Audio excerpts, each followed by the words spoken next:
Well, good morning, everyone. Welcome to the Couples Academy show. My name is Hassani. And I'm Danny. And we're excited to have you on. We've been talking about relationship topics for the last couple of days. Obviously, that's what we do. Whether you're single, dating, in a committed courtship, engaged, or married, we're here to talk about the issues that you're concerned about. And today is all about asking the experts. Whatever question you want to know, whatever your situation is, we want, because the last time we did this, we had a really good conversation and dialogue because people are dealing with some real stuff. Mm-hmm. You know, I think people love to hear themselves talk too, right? And they love people to talk back to them. So what happens is the chat blows up. Like, you know, when one person starts sharing their opinion, then another person chimes in and, you know, it starts a whole really big conversation. So I love it. We like getting into the weeds and engaging in things. And also it helps us expand our mind too, because there's some ideas and there's some ideologies out there that we ain't from around here, right? They don't even like butter pecan ice cream out here anymore.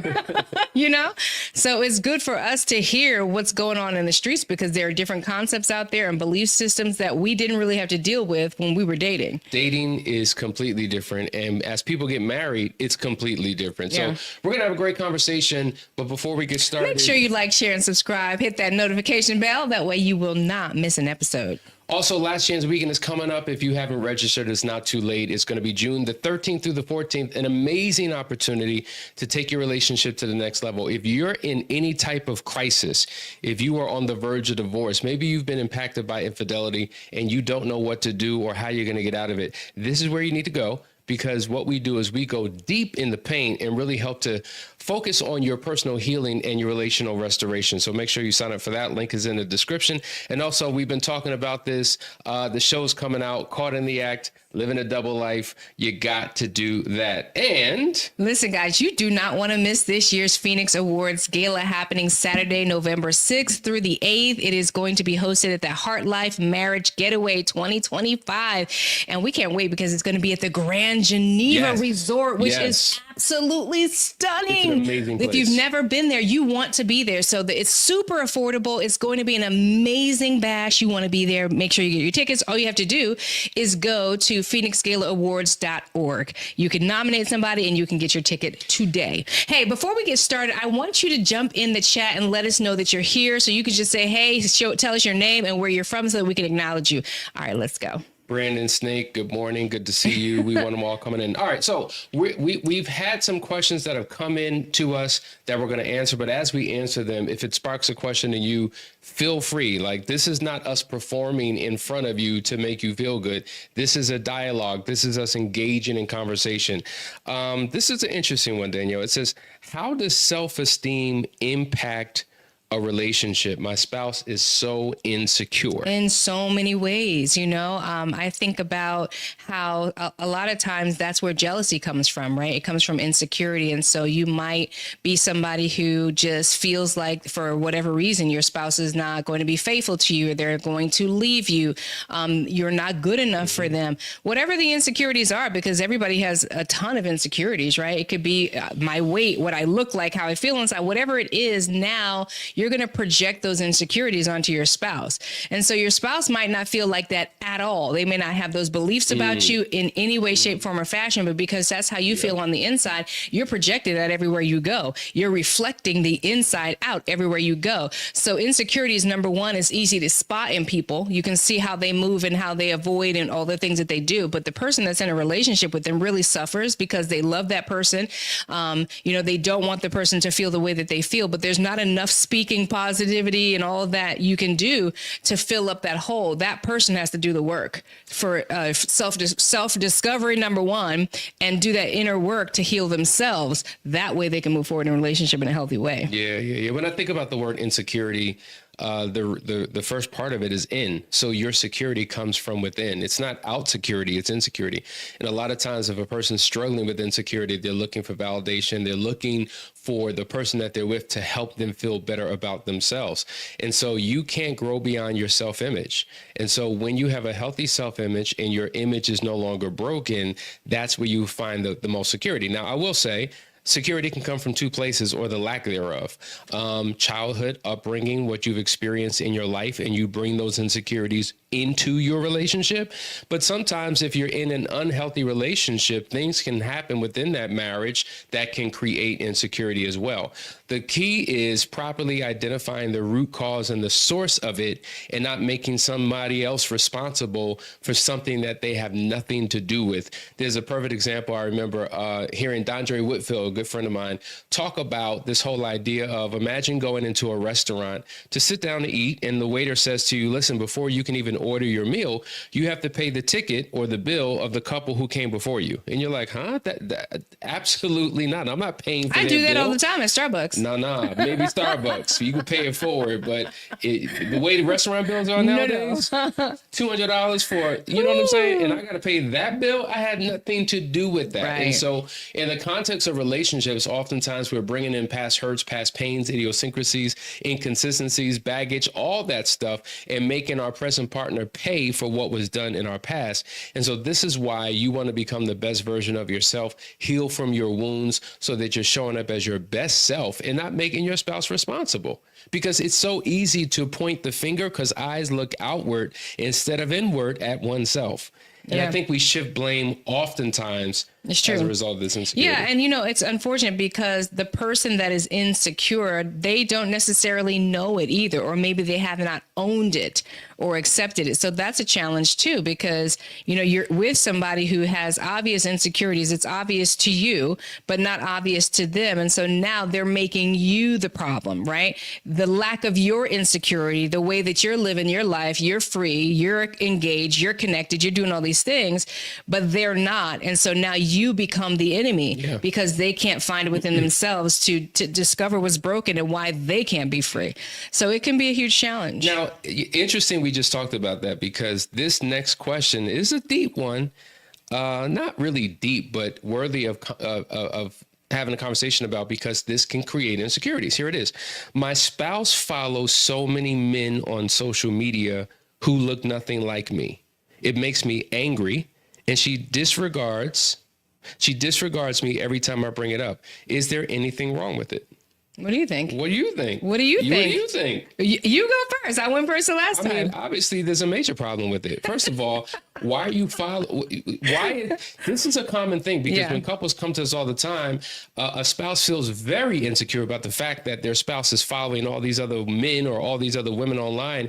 And it's just like, not only are you following them, but you're liking everything they do, loving what they do, scrolling and looking at all their pictures, all their videos. And it's like there seems to be an obsessiveness and infatuation, a preoccupation with an alternative other. Anyone other than me is an alternative other. And why is it that the type of person that you keep following is absolutely nothing like me? So now I start to think, is that what you really want? Is that what you're into? What made you choose me? So it can be a shot to one's self-esteem. Yeah. Okay. So I wanted to hear your perspective, because I wanted to hear where you were coming from with it, because I think that there could be a bias in there. There could be some insecurity in there. And I also think it has to do a lot with motive. So let me just start with the bias. The bias part is, I wonder if it's about what these people look like. I'm sure this person equally follows females too. So, unless his wife only has men that she's following that don't look like him, right? I guess in his opinion, these guys look better than him, that's one thing. But if his perspective is that she's following all these dudes and they don't look nothing like me, he may not be taking into account what they're talking about, why she's following them, the fact that maybe she's following other females as well. He could be looking at it from the lens of insecurity. And then the other thing is, I wonder if it would matter if these men didn't look as good as maybe he thinks they are. If they were busted looking, in his opinion, would he care so much? I think also there's just this bias that happens between men and women. Like, is it okay for him to follow? And are these experts out here talking? Are these people who are have podcasts and, who are saying something, or are these just pinups? Right. So I think that there is more questions to be answered than can be given an answer, because it depends on why why she's following these people. And at the end of the day, if it makes him feel uncomfortable, a conversation should be had with her where there's that understanding that takes place. And if he's super uncomfortable with it, right, but she's following people for the right reasons, then at some point, the fingers point back at you and you have to check what's going on with you. Right? Is there an insecurity there? Mm-hmm. Is she innocent? Is she out here disrespecting you? Or is she just following people who have good things to say? Okay. So let's assume that they're not experts. We can assume. Well, we only know what we know in this question. Let the guy ask another question. But let's assume it's not a bunch of experts and YouTube then that's what I'm saying. And it's just random men. Yeah, that's the thing. Like, of course, if it's just random men that she's following, then obviously there's a problem, right? You're just following men for what reason? And are you communicating? Are you being unfaithful? Is there any infidelity going on? But that's not how he positioned it. He basically just said that his wife is following other men that don't look like him. Yeah. We don't know the context of why she's following these men. And that's why I think you're right. It relates a little bit to the last question about insecurities, because there's a lot of people out here just moving and shaking, trying to do life and make it happen. And they're being held back by the insecurities of their partner. And they're constantly placating to them, constantly trying to soothe them and make them feel okay about innocent behavior. And we have to ask those questions. Yeah. Okay. Interesting. Let's go to the next question. And if you have questions, feel free to drop it in. Or if you have comments about some of these questions, share what you think. Now, this is interesting. I just came across this question and this is foreign to me. I've never even heard of this, because in this space, you're always going to hear new concepts, new ideas. And here's the question. Is a starter marriage a valid concept in today's transient society? So I hear the term starter marriage and I'm like, okay, I don't know what this is, but immediately what comes to my mind is starter home. Right. A starter home is a place that you purchase. You know, it's not going to be the home that you retire in, the home that you really grow your family in, but it's a start, and it prepares you and shows you responsibility of what it takes to take care of a home so that you can then transition into a new home. Now, the average homeowner is in a home anywhere between 3 and 5 years before they move on to the next. The days of living in a home for 30 plus years, like our parents and grandparents used to do, that's long gone. So that's what I was thinking about. Then I thought about, okay, well, when you're young and you get your first car, right? I remember my first Your starter car. My starter car, right? It wasn't the car that I was going to have for the rest of my life. I had a Jetta. I love Jettas. So I had a red Jetta. Rabbit. You had a Okay. Is it the same brand? Volkswagen. Yeah, Volkswagen. That's what we grew up on. That's what we love. But how many cars ago was that first car? How many relationships did we have with vehicles since that first one? And so with that frame of mind, now bringing marriage into the equation. Ooh. So a starter marriage is a marriage that you know you're not going to be in for the rest of your life, but you use it as an opportunity to learn, to figure out what you like, what you don't like, to figure out what responsibility looks like, so that you can learn through trial and error and prepare yourself for your future husband to be. What are your thoughts about the starter marriage? You asking me? Yes. I mean, I think the concept is a little ludicrous, really, because how can you compare a relationship with a human being to the relationship you have with things, assets, I mean, if you think about a house, when you sell that house, that starter home, because a lot of people do get starter homes, right? They don't want to be in an apartment. They don't have apartment beliefs. It's a waste of money. I'm not going to throw my rent down the drain. I'm going to invest it into a home. And then, they get in that starter home and 5 to 10 years later, they're selling it and they're making a profit. You can't compare that to what happens when you get into a marriage and you're in 5 to 10 years and you got to break that marriage apart. That is like the division of everything that you build. That is like financial crisis mode. You've spent all that time and we're just talking about the financial part of it, but you are investing all that time and energy in building something with somebody to test it out and then tear it all the way apart and then go start broken with somebody else. Because, a divorce does not just destroy you financially. It also destroys you emotionally. There's a lot of baggage that comes out of divorce that you have have to deal with. So now you're taking all that brokenness and everything that went on in that marriage into the next relationship. I just don't think that it's a great concept to start with. Yes, marriages fail in the beginning, especially the younger ones, because this is pointing to those young marriages, right? You start out young, you get married, and then you try it out, it doesn't work, and you just go on about your business.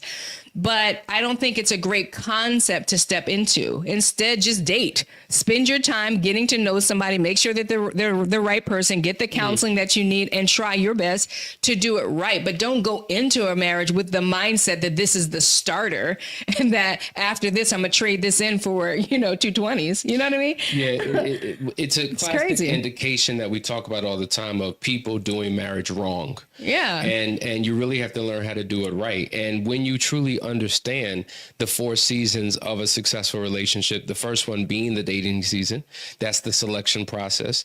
The second one being committed courtship, right? That's the getting to know you phase. And if you're taking the time to really get to know, then you can have a healthy foundation for a long lasting relationship. But if we incorporate sex too soon, that becomes the main focus of our communication, the main focus of our attention. And so that's where this whole relationship developmental lag comes in, where everything's about hormones and chemistry and in love feeling, but we don't really know who the person is. There's no true foundation. Committed courtship is when you should be finding those things out. Then engagement, which is the third season, which is the season of preparation. You're preparing to be a husband and to be a wife. That's a season all within itself. And each season comes with different roles and expectations and levels of commitment. And if you're building it right, by the time you get married, you already know that this person, ideally, I mean, obviously you're not living with them yet, but you have a good indication that this can actually make for a long lasting, mutually beneficial relationship. And last piece is that marriage by society standards is a contract. Marriage by God's standards is a covenant. So if we have the frame of mind of the state and society, then our perception of marriage is already skewed. If we understand that marriage is an institution created by God, and he put certain laws and principles in place for its success, and we honor that, then there is no first marriage. It's the final marriage. It's the only marriage. And I think we need that foundation. And, it makes me wonder, this whole concept, it's scary, really, because people keep putting out new ideologies about things, right? And people just jump on and be like, yeah, I'm going to do that. Okay, let me find me my first wife. But who decides? Do you have a mutual agreement in the beginning?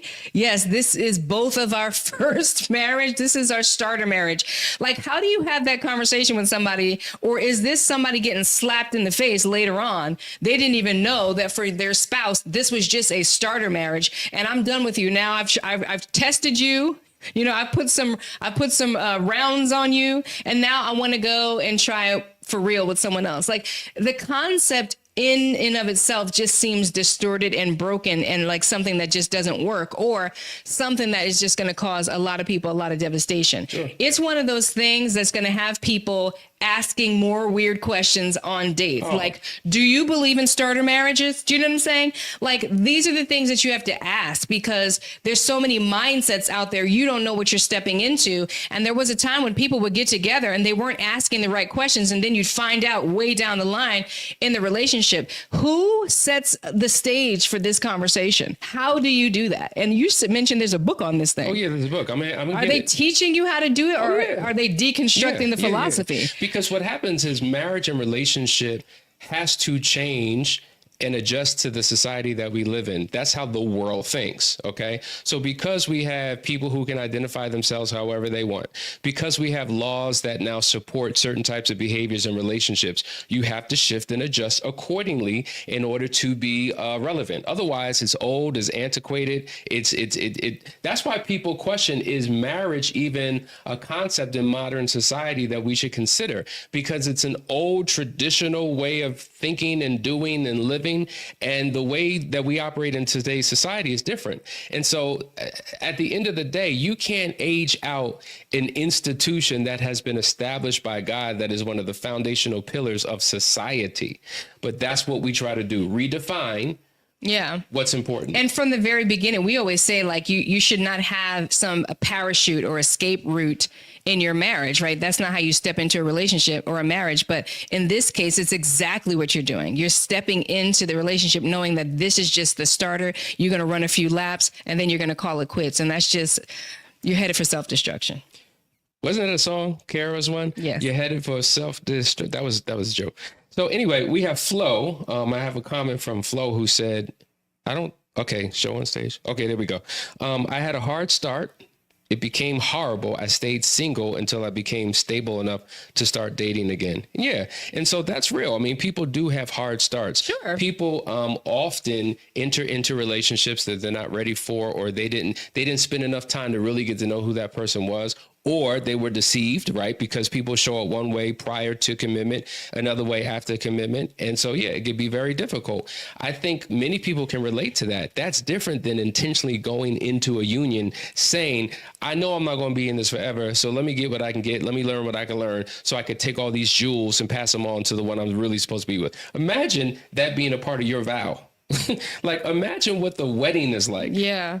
And my question is will you be my starter wife? Yes. Imagine that proposal. Will you be my starter wife? And is this the Canceled. concept of both individuals? See, now motive and intent mean so much, because if we're getting married and it's my idea that you're my forever, and it's your idea, well, you're just my start. Imagine the level of devastation that I'm going to go through when you decide to leave. And I'm just like, well, I invested all my time, my energy, my money, my resources, my everything into the possibility of what this could be. And so that will cause major trust issues for the next one. Now I'm questioning. So you done ruined it for every other woman who wants to come into my life, because I'm thinking, man, am I your next starter? Deep conversation. All right, let's go to the next. I hope this is helping. Let's see. Another question. Should we measure marital success by its longevity or the quality of the union? It's a very good question. Quality of the union for me. I think, as much as I've seen a lot of divorce in life. Well, of course, my parents are divorced, but just in what we do. But also, I've seen a lot of people stick and stay who are miserable. So you stayed, and you stuck it out, but there was no fulfillment in it. And so for me, the quality of that relationship, and that it depends on you, right? It depends on what you're willing to put into the marriage. And it's not just you, because you have a partner on the other side, but the work that can be done between two people to create a fulfilling and long marriage. To me, that fulfillment is key, because I personally don't want to be trapped in misery the rest of my life. I don't know. Do you? I don't. No, I don't. And I don't want that for anybody. And so this is why we work so hard with couples to help them understand that you have the power. You got the power. That's another song, by the way. I've got the power. Yeah. You have the power to have a fulfilling, exciting, loving, passionate, fun, connected marriage. You have the power to do that if you would just exercise the tools and have a willingness. And so, no, I'm an advocate for quality, right? You want quality. And of course, you also want longevity. But that quality piece. Yeah, I think quality at the end of the day is foundational. And if you truly have quality, it will lead to longevity. If you don't have quality, it's going to be short-lived or short-circuited, and it won't last. And I don't, the whole idea of being married and miserable, like there's certain people who are committed to the idea of being married because possibly it could be cultural upbringing, it could be religious influence, and they put more of a focus on the legal institution of marriage than the quality of the relationship within the marriage. So it's just like if we've been through a betrayal or something like that, or if we just have issues that have nothing to do with a betrayal and we're both miserable, but we're not going anywhere. Well, why are you committing to remain stuck and miserable for the rest of your life? Doesn't it make sense to take some time, energy, effort, and invest in, well, if we're going to be together anyway, let's just figure out how to make this thing work? I mean, that's what we did. Each other? That's what we did. Literally, like when the going got tough and the tough got going, we were like, okay, we could either go, we could split, or we could figure out what other people know to make it work. Somebody has figured it out. Let's learn how to do that. So, I mean, that's the willingness part. You know, you have to be willing. But I think when you are growing up in a society that has this idea of starter marriage, you know what I'm saying? It's too easy for you to have a way out. Nobody is going to frown upon you like back in the day. It's like, okay, well, it didn't work out. You maybe next time. Good luck. You know, you have to have the right mentality. And that mentality comes from understanding the purpose of marriage and that it is very important to God and that it is the foundation of family. And families is the foundation of any good society. You know, if you understand the weight that marriage carries, then you'll handle things a little bit differently. I feel like if you don't understand the proper use or purpose to your point of marriage, you're going to use it wrong. It's just like, think about gunpowder, right? It has multiple purposes. You can use it for celebratory purposes and you can have an amazing fireworks show to celebrate a holiday, or you could turn it into bullets and bombs, right? It could be destructive. And likewise, if you're using the institution of marriage the wrong way, it's only going to produce something that's not going to serve you. But if you do it God's way, and maybe we need to have conversations about what the true purpose is and how to lean in and tap into the benefits of marriage, because it's so distorted today with thinking. I want to go to this comment. Hold on one second. Yeah, got a couple. Brandon says, my first marriage was a starter marriage, more on her part, not mine. I'm thankful for that. My current wife and I have been together 9 years, married for 5. It's been hard, but successful. Let me just say that there are people who are in their second marriage who have amazing relationships because the first one didn't work out. And if your first marriage, if you will, was starter by default because it didn't work versus I'm going in with a set philosophy that says you will be my first, but certainly not my last. I think that's different. Now, maybe they're putting a term to a mentality that people have. Maybe they're articulating something that is a deeply embedded idea, belief, and posture that people have going in. You know, maybe it's not a new concept. Maybe the term is new, but the posture is not. I don't think the posture is new. Of course not, because you have a lot of people who got married young or maybe got married later and it didn't work out and you get married again. So no, that's not new. The newness of it all would be to create a concept of let's have this starter marriage. Let's just see how this goes. Mm-hmm. You know what I'm saying? Yeah, it's a trial marriage. The trial marriage part of it is what's problematic and destructive. Another comment we have from Flo says, my second husband is the reason I am here. I came into this clean. He knew my past. He saw the true me. I didn't get the same from him. What I saw was not what he truly was, yet I am trying to help.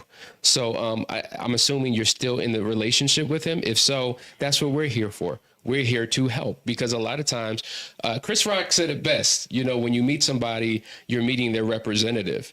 And only throughout the course of time, when you're with them long enough, do you begin to see the true them. This is why those 4 seasons we talked about are so important. And I think a lot of people get duped. A lot of people are wooed by how persons show up in the beginning stages of the marriage, and they make lifelong decisions based upon what they see in the beginning. And it takes time. You got to get to know somebody over the course of time. Does that make sense? I think we have time for one more question. Can we do one more question? Sure. Okay, cool. Let's see where we at. Oh, this is interesting. Okay, so I just flew back in from New Jersey. All right. Flew in last night to Atlanta. So I had an Uber ride, and my Uber driver was from India. And, you know, Uber drivers can either be great conversationalists or they can get on your first and last nerves, depending upon what you want to do in that ride. So I said, you know what, let me put my laptop down. Let me just engage. So we get into this great conversation. And so he finds out I'm a marriage counselor. And so we start talking about marriage. And I asked him about arranged marriages. And he's just like, yeah, that's a major part of our culture. And it leads to this question. It says, are arranged marriages more likely to last than marriages based on romance? Right? That's the question. Now, statistically, Danielle, arranged marriages actually last longer than marriages based upon love. When we make decisions of who we want to be with, oftentimes we don't include other people into the conversation. We're not necessarily seeking advice from others about their perspective, their opinion. And so because I knew statistically that arranged marriages lasted longer, I'm not necessarily a proponent for it, but I think that there are elements of that dynamic that should be incorporated into how we select and what marriages look like here in the States or wherever you may be in the world. And so there's wisdom in bringing in a collective small group of people who can see things that you can't see, who are not emotionally tied to the person that you are, and almost like taking a counsel approach just to get opinions that could help you make a quality decision. What are your thoughts? I agree. I mean, I've joked many times with friends throughout the years who have sons, like, let's arrange this right now. You know, I know your family, it's a good family. Okay. I know your beliefs, they're good beliefs. Let's make this happen. I mean, it's, I guess, older tradition, but I know that some Indians still do that. And I remember that show. I think it was on TLC, but it was all about that. It was all about arranged marriages. And this lady, this is what she would do. She would actually get people together, but they did extensive background checks on these people, personality checks. The families had to meet and get along. I mean, this is layers upon layers upon layers of scrutiny to make sure that the person is going to fit. You know, the questions that were asked, one of the questions that was asked that really set me back, which I loved, was, you know, one lady wanted to make sure that this husband, potential husband, was okay with the mother living with them and her taking care of the mother. That was huge. Wow. So you're not going to you're not going to marry my daughter and take me away from the family. Really, like, we become a whole big family. So there's a lot of beautiful things in there. I think it'll help us avoid a lot of divorce. Number one, they're dealing with personalities, and then they also deal with the finances too. You know, there's a purse that's transferred. I think even in some African cultures, they still do that. A dowry. Yeah. And so there's something to be said about that. This is great conversation. And let me go to these conversations. Global Info 17 said, what about my comment? I apologize. We have so many coming in. He said, marriage is not for all. It's a choice, not an obligation. Well, that's a fact. I mean, there's nothing that legally or morally obligates you to marriage. It's certainly a choice. It's a choice that you should take very seriously before stepping into it, because people's lives are at stake. Yes. You know what I'm saying? Agreed. So that's a great point. Then we have Adrian, who said, people who think about a start of marriage are generally women who are settling with a provider and they aren't actually happy with them.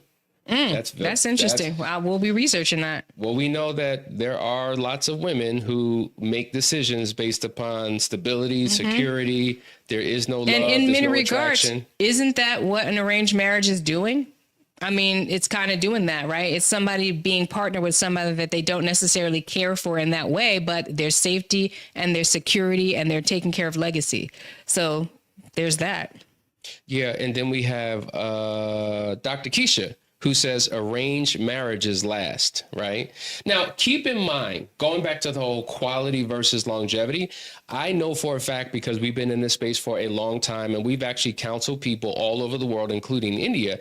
And I've done studies. You know, these marriages do last a long time, but there could be a lot of infidelity, right? Because they're not happy within their marriage, right? There's no quality of the relationship, though they're coming together because they come from similar family backgrounds. They have resources to create security and stability in the home. So it's two things. And that's why we don't want to combine them. They should be kept separate. There's the marriage, and then there's the relationship. We've been very clear for years of really explaining that difference, because if you make it the same, then you're going to miss a huge opportunity to have fulfillment within this long-term commitment that you're entering into.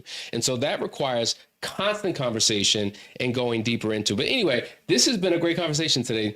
I hope that you got something out of it. I know that we want you to continue to tune in for other great episodes like this. We'll see you tomorrow I'm excited about tomorrow's episode. Oh, Danielle. Yeah. Guys, if you have never heard of weaponized incompetency, y'all want to tune in for tomorrow's episode. First of all, it's both sexes. All right. Both sexes are guilty of this. You can see this happening in all areas of life, but we're going to go into it from the relationship aspect of it tomorrow. So join us tomorrow. See you guys. Take care.